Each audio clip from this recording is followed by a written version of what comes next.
السلام عليكم waxaan halkan in kugu soo gudbin doonaa 15 ciqaabood oo sugaysa qofka salaada ka tago nabi maxamed sallallahu alayhi wasallam waxa uu yiri qofka ka taga salaada waxa uu leeyahay 15 ciqaabood waxayna kala yihiin sidan soo socota 6 ciqaabood nolosha ayuu ku mutaystaa 3 marka uu dhinto 3 marka qabriga la geliyo 3na maalinta qiyaamaha 6da nolosha 1 noloshiisu waa mid nasiib xun 2 ducadiisu aqbal ma aha oo carshiga alle ma gaarto 3 wajigiisu waa laga tiraa astaanta dadka fiican murugo iyo shida ayuuna daris leeyahay inta uu nool yahay 4 waxa lagu ciqaabayaa wax kasta uu ilaahay abuuray 5 أجر في عن وسميستو ملهن لح ملغو دارو دعاء دادك في عن سدح عقابات مركا ودينتو وحو دينتا إساقو عيبوبي كان شلاينا يمالميه حمانتك يغتك يدونك لبو وحو دينتا إساقو باهييسن سدح وحو دينتا إساقو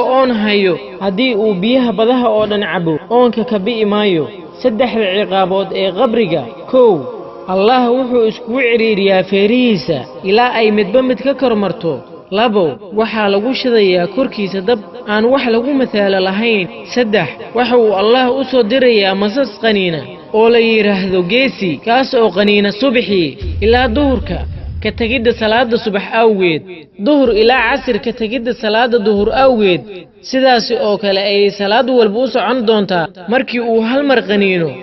waxa uu qofka dhulka hoos u galayaa 70 yaardis subhanallah saddexda maalinta qiyaamaha kow Allah waxa uu soo dirayaa qof garaaco oo cadaabta u jeeda wajigiisa 2 Allah wuxuu ku fardhiyaa caro oo wajigiisa ayaa hilibka ka dhaca carada rabbigiisa darteed 3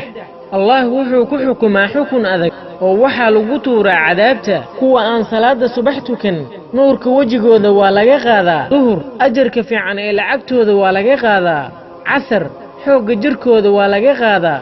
maghrib ciyaalkooda ma aflaxaan cishe nabad jiifka waa laga qaadaa haddii uu ku soo gaaro codkayga Allah ha ku naxariisto adduun iyo aakhiro gaarsii dadka walaalahaga ah ajar iyo xasanaad aan la soo koobi karin Allah ka siiye walaal kuna boori dadka salaada inay tugtaan